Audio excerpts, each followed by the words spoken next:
Hello friends, मी वर्षा आपलं सर्वांचं मनापासून स्वागत करते. कसे आहात सगळे? मी मस्त आणि मजेत आहे. तर आजच्या व्हिडिओमध्ये आपण स्पेशली उन्हाळ्यासाठीच्या काही हेअर टिप्स बघतोय.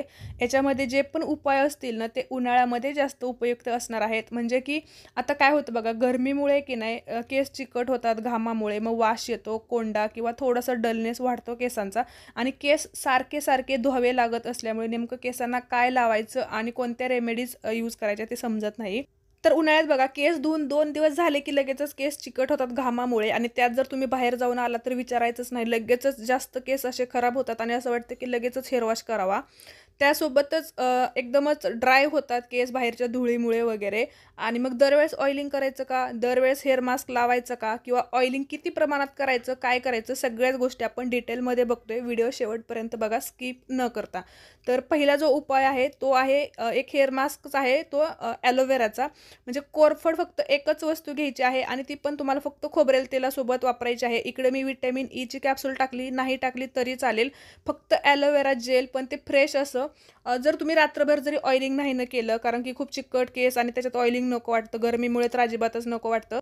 त्याच्यासाठीच फक्त कोरफड आणि त्याच्यात खोबरेल तेल टाकायचं आहे आणि केस धुण्यापूर्वी तुम्ही लावा. म्हणजे ऑइलिंग नाही केलं तरी चालेल आणि केसांना जेवढा आपल्याला फायदा व्हायचा की नाही तेवढा होतो. यामुळे तुम्ही 2 दिवसाला जरी केस धुतले ना तरी काहीच प्रॉब्लेम येणार नाही.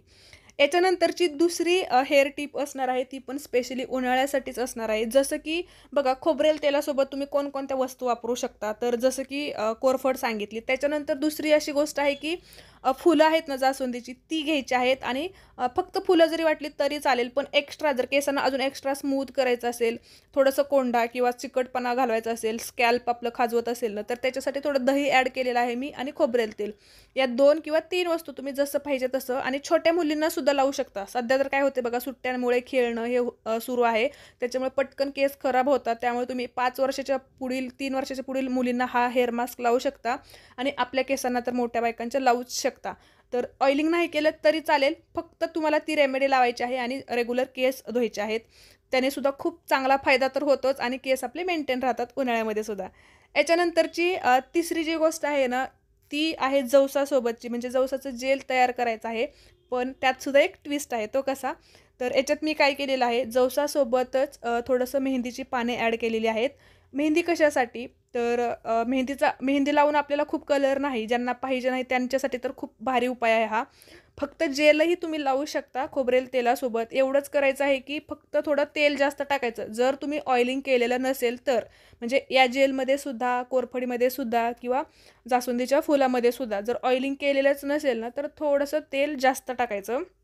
इकडे बघा, दरवेळेसचं जे जेल पांढरं बनतं की नाही ह्याचं, तर याचं थोडंसं हे असं कॉफीसारखं, म्हणजे असं कलर येतो आणि त्याच्यात थोडंसं मी ॲलोवेरा जेल टाकलेलं आहे, जे की रेडीमेड आहे विकतचं. तुम्ही नाही टाकलं तरी चालेल, फक्त खोबरेल तेल थोडंसं जास्त टाकायचं जर ऑइलिंग केलेलं नसेल तर. आणि मेहंदीच्या पानाचा असा फायदा होतो की थोडासा जो कलर आलेला आहे की नाही, त्याने ना एक हलकीशी शेड येते. म्हणजे जर खूप जास्त ड्राय किंवा असे एकदम डल झालेले असतील ना हेअर, एक शाईन येते, थोडीशी कलरवाली शाईन येते. आणि ज्या जेलमुळे तर केस स्मूथ होतातच. तर केस धुण्यापूर्वी अर्धा तास 1 तास ठेवायचं आहे, त्याच्यानंतर शॅम्पूने केस धुवायचे आहेत. तर हे छोटे छोटेच बदल आहेत, छोट्या छोट्याच रेमेडी आहेत, पण खूप जास्त यूजफुल आहेत.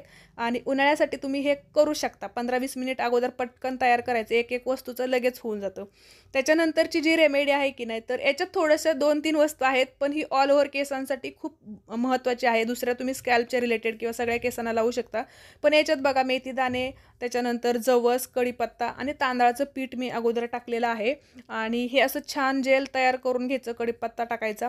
हे खूप हेल्दी पण आहे आणि सोबत एक स्पा, जसं आपण केसांना लावतो की नाही तसं फील देतं किंवा तसे केस स्मूथ होतात. मग हे तुम्हाला दरवेळेस नाही करायचं. तुम्ही 8 दिवसातून किंवा 15 दिवसातून एखाद्या वेळेस केलं ना तरी केस खूप छान होतात. दरवेळेस तुम्ही एक जी वस्तू वापरून रेमेडी बनवता की नाही ती बनवू शकता, फक्त तेलासोबत लावायची आहे आपल्याला. आता हे बनवलेलं जे आहे की नाही, तुम्ही तेवढंच लावू शकता, तेवढंसुद्धा पुरेसं आहे. पण जर तुमच्याकडे फुलं असतील किंवा पानं जरी असतील ना, तर ते तुम्ही थोडंसं गाळून काढा त्याचं जेल थोडंसं आणि ते थोडंसं मी मिक्स केलेलं आहे. याच्यात मी ऑलिव्ह ऑइल टाकत आहे, तुम्ही खोबरेल तेल टाकलं तरी चालेल. म्हणजे प्रत्येक रेमेडीमध्ये तसं तुम्ही करू शकता.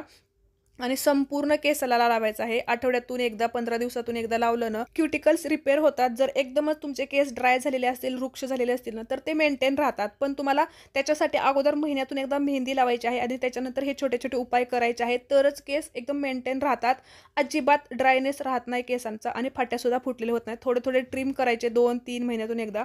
एकदमच केस मेंटेन तुम्हाला ठेवायचे असतील ना, तर या गोष्टी करायच्याच आहे. आणि स्पेशली उन्हाळ्यामध्ये बघा, फक्त असेच केस धुवू नका. 2 दिवसाला जरी धुवावे लागले ना, तरी एखादी छोटी-मोठी रेमेडी तुम्ही ट्राय करू शकता. तर आजचा व्हिडिओ कसा वाटला हे मला नक्की कमेंट करून सांगा. धन्यवाद.